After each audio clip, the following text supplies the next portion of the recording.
اللہ تعالیٰ کے یہ نام ہمیشہ کے لیے یاد کر لو۔ جب کبھی پیسوں کی ضرورت پڑ جائے، جب آپ کا کوئی ساتھ نہ دے، جب آپ خود کو تنہا محسوس کرو، تو دیکھنا کہ اللہ تعالیٰ غیر یقینی کے حالات میں بھی کیسے اسباب پیدا کرے گا۔ بے شک آزما لو۔ اعوذ باللہ من الشیطان الرجیم، بسم اللہ الرحمن الرحیم۔ السلام علیکم ورحمۃ اللہ وبرکاتہ۔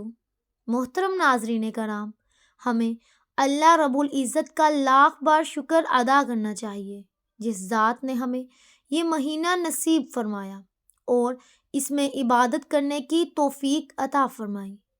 اس مہینے کے اندر میرا رب دنیا کی ہر چیز، جس چیز کی طلب ہو وہ مانگو، میرا رب دے گا۔ آج کا وظیفہ غیبی طریقے سے دولت اور پیسوں کو لانے والا ہے۔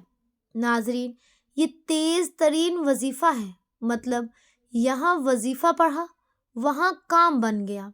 ناظرین، انسان پر جو مصیبت آتی ہے، چاہے وہ بیماری کی صورت میں ہو یا ذہنی یا روحانی اذیت کی شکل میں ہو، چاہے کاروباری پریشانی ہو یا خاندانی لڑائی جھگڑوں کا دکھ اور صدمہ ہو، ہر قسم کی مصیبت اس کے گناہوں کی وجہ سے آتی ہے۔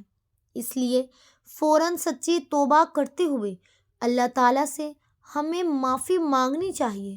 محترم ناظرین کرام، کیونکہ اللہ تعالیٰ توبہ کرنے والوں سے محبت کرتا ہے اور توبہ کرنے والے کی پریشانیوں اور مصیبت کا ازالہ کر کے اسے خوشحال بنا دیتا ہے۔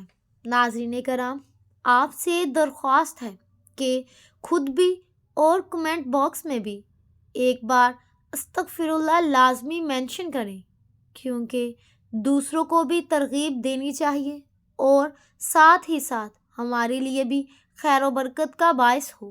محترم ناظرین کرام، انسان میں گناہوں اور غلطیوں کی جانب رغبت کا میلان موجود ہے۔ انسان میں نفس امارہ ہر لمحہ گناہوں میں مبتلا کرنے کی کوشش کرتا رہتا ہے، جس میں سلیم فطرت انسان کسی گناہ یا غلط کام کا ارتکاب کر بیٹھتا ہے تو وہ یہ جان رہا ہوتا ہے کہ وہ غلط کام یا ظلم و زیادتی اور فسق و فجور کر رہا ہے، رسول پاک صلی اللہ علیہ وسلم کے طریقے کی مخالفت کر رہا ہے اور اللہ تعالیٰ کے فرامین سے بغاوت کر کے اس کے غضب کو دعوت دے رہا ہے۔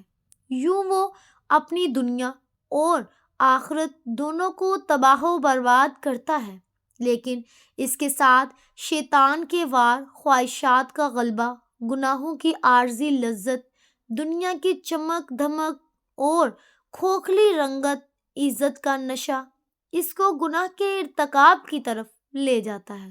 محترم ناظرین کرام، گناہ کے ارتکاب کے وقت جب کبھی اس کا ضمیر گناہوں کو چھوڑنے کا کہتا ہے تو وہ یہ کہہ کر ضمیر کو خاموش کروا دیتا ہے کہ ابھی تو بڑی عمر پڑی ہے، ابھی بڑا ٹائم ہے، میں ان قریب توبہ کر لوں گا، اور اسی طرح امیدوں اور خیالات سے دل کو بہلاوے رکھتا ہے اور گناہوں کی گہری سے گہری دلدل میں دھنسا چلا جاتا ہے۔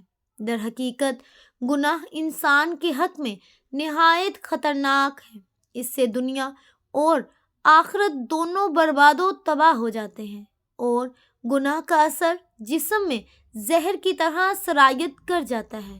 میرے بھائیوں اور میری بہنوں، حضرت آدم علیہ السلام کو جب اس دنیا میں بھیجا گیا جنت سے نکال کر، اور ابلیس کے ملعون ہونے کی وجہ بھی یہی گناہ کی نحوستیں تھیں۔ قوم نوح اور عاد و ثمود کو بھی گناہوں کی وجہ سے عذاب سے دوچار کیا گیا۔ محترم ناظرین کرام، گناہوں کے بے شمار برے نقصانات ہیں۔ ناظرین کرام، صرف یہی نہیں بلکہ گناہوں کے بے شمار برے اثرات اور نقصانات ہیں جو انسان کے ذہنی، جسمانی اور روحانی کردار پر بھی زائل ہوتے ہیں، اور اس میں سب سے بڑا نقصان یہ ہے کہ نور الہی اور گناہوں کے ارتکاب کی وجہ سے انسان علم سے محروم ہو جاتا ہے۔ امام شافعی رحمۃ اللہ علیہ فرماتے ہیں کہ میں نے اپنے استاد سے ایک دفعہ اپنے حافظے کمزور کی شکایت کی تو انہوں نے مجھے ترک معاصی یعنی ترک گناہ کی نصیحت فرمائی، اور آپ نے یہ بتایا کہ علم ایک نور ہے اور اللہ کا نور گناہ گار کو نہیں ملتا، نہ ہی اسے دیا جاتا ہے۔ محترم ناظرین کرام، گناہوں کا ایک اثر یہ بھی ہوتا ہے کہ انسان کی روزی اور رزق میں تنگی آ جاتی ہے۔ یاد رکھیے کہ حصول رزق اور فراخی معاش کے لیے ترک گناہ سے بہتر کوئی چیز نہیں۔ اللہ تعالیٰ فرماتے ہیں کہ جو شخص اللہ سے ڈرتا ہے اور گناہوں سے باز آ جاتا ہے، اللہ تعالیٰ اس کے لیے مشکلات سے بھی نکلنے کا کوئی نہ کوئی راستہ پیدا کر دے گا اور اسے ایسے رزق دے گا جہاں سے اس کا گمان بھی نہیں کیا جاتا۔ گناہ گاروں اور اللہ کے درمیان دوری ہو جاتی ہے اور دل کا سکون نہیں ملتا۔ انسان کے دل میں اللہ تعالیٰ کی عظمت کم ہو جاتی ہے، تبھی تو انسان گناہ کرتا ہے۔ اللہ تعالیٰ کے دل میں اہمیت نہ رہے تو دل پر پردہ پڑ جاتا ہے اور مہر لگ دی جاتی ہے۔ محترم ناظرین کرام، جب انسان اللہ کو بھول جاتا ہے تو اللہ انہیں برباد کر دیتا ہے، ذلت اور رسوائی ان کا مقدر بن جاتی ہے۔ ناظرین، اللہ بڑا بے نیاز ہے جبکہ بندہ ہر لمحہ اس کا محتاج ہے، پھر وہ اللہ تعالیٰ کے ذکر سے کیسے غافل رہ سکتا ہے؟ اور اگر غافل رہتا ہے تو یقین جانیے کہ اپنی جان پر خود اس ظلم کرتا ہے، کیونکہ اللہ تعالیٰ تو اپنے بندے پر کبھی ظلم نہیں کرتا بلکہ لوگ اپنی جانوں پر خود ظلم کرتے ہیں۔ محترم ناظرین کرام، اس کا حال ایسا ہوتا ہے جیسے اس کے پاس تلوار تو موجود ہے مگر نیام میں زنگ آلودہ ہو۔ گناہوں سے دل زنگ آلودہ اور مفلوج ہو جاتا ہے، نفس امارہ برائی کا حکم دیتا ہے۔ محترم ناظرین کرام، وہ خواہشات اور گناہوں سے قوی دلیر اور درندہ صفت بن جاتا ہے جبکہ نفس مطمئنہ مر جاتا ہے۔ ایسا شخص دنیا میں بھی اور آخرت میں بھی مر چکا اور آخرت میں اس کے لیے کوئی چیز نہیں۔ اگر وہ اللہ تعالیٰ کو یاد کرتا ہے تو دل ساتھ نہیں دیتا، زبان ذکر کرتی ہے تو دل غافل ہو جاتا ہے۔ ہر آدمی جانتا ہے کہ ہر اچھے یا برے عمل کا رد عمل بھی ضرور ہوتا ہے۔ دنیا میں پیش آنے والے حالات پر سب سے زیادہ اثر انداز ہونے والی چیز ناظرین کرام انسان کے اچھے یا برے اعمال ہی ہیں، جن کا براہ راست تعلق اللہ تعالیٰ کی خوشنودی اور ناراضگی سے ہے۔ کسی واقعے اور حادثے کے طبعی اسباب جنہیں ہم دیکھتے، سنتے اور محسوس کرتے ہیں، وہ کسی اچھے یا برے واقعے کے لیے محض ظاہری سبب کے طور پر اہمیت رکھتے ہیں۔ سادہ لوگ اور افاتح کے مارے لوگ طبعی اور ظاہری اسباب سے جوڑتے ہیں اور پھر اسی اعتبار سے ان کو حوادثات سے بچاؤ کی تدابیر کرتے ہیں۔ شرعی تعلیمات کی روشنی میں بحیثیت مسلمان ہم یہ اعتقاد کرنا ضروری رکھتے ہیں کہ یہ سب کچھ اللہ تعالیٰ کے حکم سے اور امر سے ہوتا ہے، جس کا عقل اور حواس خمسہ کے ذریعے ادراک کرنے سے ہم قاصر ہیں۔ وحی الہی اور انبیاء علیہ السلام کے ذریعے اللہ تعالیٰ نے جزا و سزا کا جو نظام سمجھایا ہے وہ ہمیں اس غیبی نظام کے بارے میں آگاہ کرتا ہے۔ وہ یہ ہے کہ کسی بھی واقعے اور حادثے کا اصل اور حقیقی سبب اللہ تعالیٰ کی رضامندی یا ناراضگی ہے۔ اللہ تعالیٰ نے حالات کو خواہ اچھے ہوں یا برے انسانی اعمال سے جوڑا اور وابستہ فرمایا ہے، چنانچہ انسان کے نیک اور برے اعمال کی نوعیت کے اعتبار سے احوال مرتب ہوتے ہیں۔ صحت، مرض، نفع اور نقصان، کامیابی اور ناکامی، خوشی اور غمی، بارش اور خوشحالی، مہنگائی، امراض، زلزلہ، طوفان یا سیلاب وغیرہ۔ ناظرین، یہ سب ہمارے نیک اور بد اعمال کا ہی نتیجہ ہوتے ہیں۔ محترم ناظرین کرام، بالفاظ دیگر ان سب احوال کے ظاہری اسباب کچھ بھی ہوں، مگر حقیقی اسباب ہمارے نیک اور بدعمال ہی ہوتے ہیں۔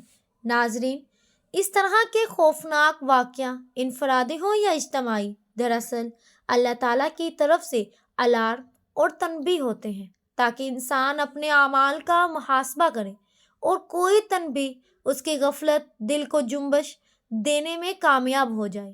جب بھی میں کہتی ہوں اللہ تعالیٰ تو میرا حال دیکھ کر حکم ہوتا ہے کہ اپنے نامہ اعمال دیکھ، دنیا میں پیش آمدہ اچھے یا برے واقعات سے حاصل ہونے والا انسانی تجربہ بھی اس پر شاہد ہے کہ ہمارے تمام جو قومیں ہیں، لوگ ہیں، وہ اللہ تعالیٰ کی نافرمانی کی وجہ سے دنیا میں ہی مختلف قسم کے عذاب آئے ہیں۔ مثلاً کوئی مسخ کیا گیا، کوئی زمین میں دھنسایا گیا، کوئی دریا میں ڈبو دیا گیا یعنی غرق کر دیا گیا، کوئی طوفان کی نذر ہو گیا، اور ان تباہ شدہ اقوام کی بستیوں کے کھنڈرات آج بھی اس حقیقت پر مبنی ہیں۔ اللہ تعالیٰ نے قرآن مجید اور نبی کریم صلی اللہ علیہ وسلم نے احادیث مبارکہ میں اعمال کے اچھے یا برے تاثرات کو جیسی کرنی ویسی بڑھنی کے مختلف پہلو اور طریقوں سے ہمیں آگاہ کیا ہے، اور امت کو بدعمالیوں کے برے نتائج سے آگاہ فرما کر اصلاح کا حکم دیا ہے۔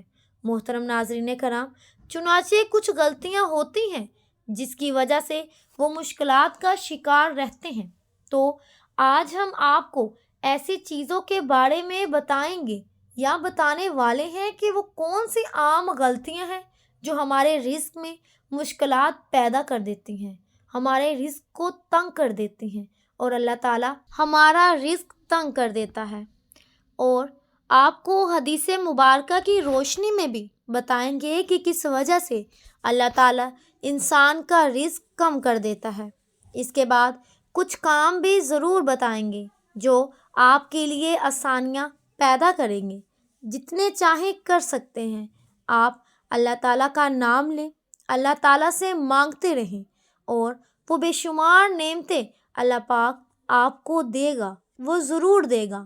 سب سے پہلا عمل جو ہے ناظرین کرام وہ یہ ہے کہ جوتے پہن کر یا کھڑے ہو کر یا ننگے سر کھانا کھانا رزق میں کمی کا باعث بنتی ہے۔ ناظرین، بہت سے لوگ جوتے پہن کر ہی کھانا کھا رہے ہوتے ہیں یا جلدی جلدی میں ہی کھڑے ہو کر کھانا کھا رہے ہوتے ہیں۔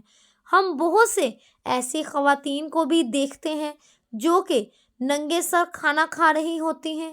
مثلاً جیسے ہی ناظرین کرام وہ کسی تقریب میں گئی ہیں، کسی شادی میں گئی ہیں، ننگے سر کھڑے ہو کر کھانا کھا رہی ہوتی ہیں اور کھانا دے بھی رہی ہوتی ہیں، جس کی وجہ سے ہمارے رزق میں برکت اٹھ جاتی ہے، ہمارے گھروں میں رزق تنگ کر دیا جاتا ہے۔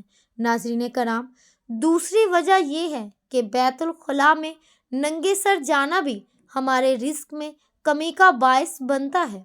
عام طور پر دیکھا جاتا ہے کہ جب خواتین بیت الخلاء میں جاتی ہیں تو ان کا سر ننگا ہوتا ہے، یہی ننگا اثر ان کے رزق میں تنگی کا باعث بنتا ہے۔ اس بات سے خواتین کی گریز کرنا چاہیے، کیونکہ اس سے رزق تنگ کر دیا جاتا ہے، اللہ تعالیٰ گھر سے رزق اٹھا دیا جاتا ہے۔ ایک زمانہ تھا جب مہمانوں کو رحمت سمجھا جاتا تھا، مگر آج کل کے دور میں مہمانوں کو زحمت سمجھا جاتا ہے، اور یہ عادت، یہ سوچ، یہ خصلت بھی گھروں میں، معاشرے میں رزق کی تنگی کا باعث بن رہی ہیں، بلکہ بن چکی ہیں۔ تو محترم ناظرین کرام، ہمیں چاہیے کہ مہمان کو رحمت سمجھیں، کیونکہ مہمان اللہ پاک کی طرف سے رحمت لے کر آتے ہیں۔ بعض چیزیں چونکہ شریعت میں ہیں تو اس میں چونکہ ایسے مراحل آتے ہیں کہ ایک شخص اس کا متحمل نہیں ہوتا۔ محترم ناظرین کرام، تو ہر ایک کے سامنے بیان کرنا مشکل ہو جاتا ہے، اس لیے ناظرین کرام یہ کچھ ضروری باتیں تھیں جو کہ میں نے آپ کے ساتھ شیئر کی ہیں۔ آپ انہیں ضرور سمجھیے اور ان پر عمل کریں۔ تو آئیے ناظرین کرام، اب ہم جان لیتے ہیں کہ آپ نے کیا وظیفہ پڑھنا ہے، کیسے پڑھنا ہے۔ ناظرین، آج کے دن کسی بھی نماز کے بعد، کسی بھی وقت جب جہاں جیسے آپ کو وقت مل جائے باوضو ہو کر مصلی پر بیٹھ کر آپ نے سب سے پہلے نبی کریم صلی اللہ علیہ وسلم کی ذات مبارکہ پر درود پاک پڑھنا ہے۔ محترم ناظرین کرام، درود پاک آپ چاہیں تو مختصر والا یعنی صلی اللہ علیہ محمد پڑھ لیں یا صلی اللہ علیہ وسلم پڑھ لیں، لیکن یاد رکھیے اگر آپ درود ابراہیمی پڑھتے ہیں تو یہ زیادہ فضیلت اور زیادہ افضل ہے۔ درود پاک پڑھنے کے بعد آپ نے سب سے پہلے اپنے خاص مقصد کی نیت کرنی ہے، اور جب آپ نے نیت کر لینی ہے تو فوری طور پر آپ نے اعوذ باللہ من الشیطان الرجیم بسم اللہ الرحمن الرحیم پڑھ کر وظیفے کا آغاز کرنا ہے۔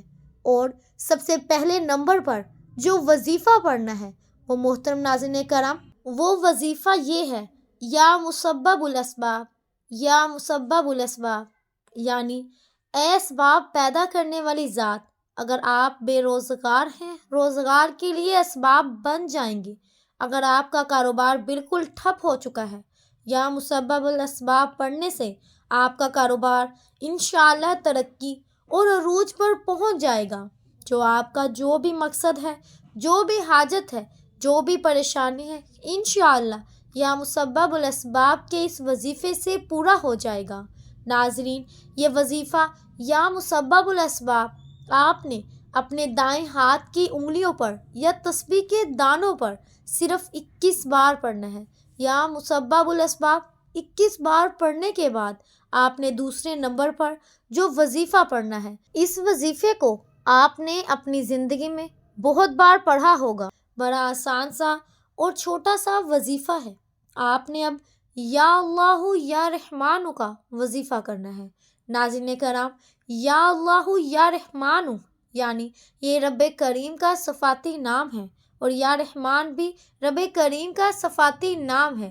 جب آپ اللہ کو ان کے ذاتی اور صفاتی ناموں سے پکارتے ہیں تو رب راضی ہو جاتا ہے، تو میرا رب بہتر نہیں بلکہ بہترین سے بہترین نوازتا ہے، پھر میرا رب بن مانگے آپ کو عطا فرماتا ہے۔ محترم ناظرین کرام، یا رحمان یا رب کریم کی وہ صفت ہے کہ اگر اس صفت سے رب کو پکارا جائے تو وہ خوش ہوتا ہے اور آپ کی ناممکن حاجات کو بھی پورا کر دیتا ہے۔ ناظرین کرام، یا مسبب الاسباب 21 بار پڑھنے کے بعد یا اللہ یا رحمان کا یہ وظیفہ بھی آپ نے 21 بار ہی پڑھنا ہے، اور اس کے بعد آپ نے تیسرے نمبر پر جو وظیفہ پڑھنا ہے محترم ناظرین کرام وہ ہے یا حیو یا قیوم۔ اور ناظرین کرام، یا حیو یا قیوم آپ نے دائیں ہاتھ کی انگلیوں پر یا تسبیح کے دانوں پر 33 بار پڑھنا ہے۔ 33 بار یا حیو یا قیوم پڑھ کر اللہ سے مانگ کر دیکھیے وہ ادھورے کام جو آج تک پورے نہیں ہو سکے، جن کو انسانی عقل کہتی ہے کہ یہ ناممکن ہے، وہ بھی انشاءاللہ آج پورے ہو جائیں گے۔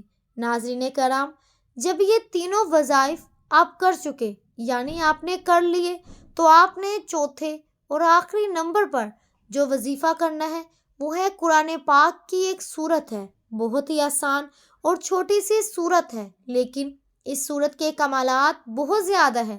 آپ نے آخری نمبر پر سورہ کوثر پڑھنی ہے۔ بسم اللہ الرحمن الرحیم۔ ناظرین، آپ نے اب سورہ کوثر پڑھنی ہے۔ انا اعطیناک الکوثر فصلی لربک وانحر ان شانئک ھو الابتر۔ محترم ناظرین کرام، سورہ کوثر کو صرف 7 بار پڑھنا ہے۔ جب آپ یہ سارے اعمال بتائے گئے طریقے اور ترتیب سے پڑھ لیں تو آخر میں ایک مرتبہ پھر سے درود پاک پڑھ لیجئے، وہی درود پاک جو آپ نے شروع میں پڑھا تھا۔ اب آپ کا عمل مکمل ہو گیا۔ یہ وظیفہ بتائے گئے طریقے اور ترتیب سے پڑھنے کے بعد آپ نے اللہ رب العزت کی بارگاہ اقدس میں دعا کرنی ہے، اللہ سے براہ راست التجا کرنی ہے، کوئی واسطہ ڈھونڈے بغیر اللہ سے اپنی حاجات اور اپنے مقاصد کو پورا کرنے کے لیے دعا کرنی ہے۔ اللہ پاک سے دعا ہے کہ وہ آپ کی تمام حاجات کو پورا فرمائے، تمام مصیبتوں کو دور فرمائے، اور میرا سنانا اور آپ کا سننا اپنی بارگاہ الہی میں قبول و منظور فرمائے۔ آمین یا رب العالمین۔ امید ہے کہ آپ کو ہماری آج کی یہ ویڈیو بہت پسند آئی ہوگی۔ اگر آپ کو ہماری آج کی یہ ویڈیو پسند آئی ہے تو ہمارے چینل پاکیزہ وظائف کو سبسکرائب کریں، لائک کریں اور شیئر کریں۔ آپ اپنے قیمتی جذبات کا اظہار بھی کمنٹ باکس میں کر سکتے ہیں۔ ملتے ہیں اگلی ویڈیو میں، تب تک کے لیے اپنا بہت سا خیال رکھیے۔ اللہ حافظ۔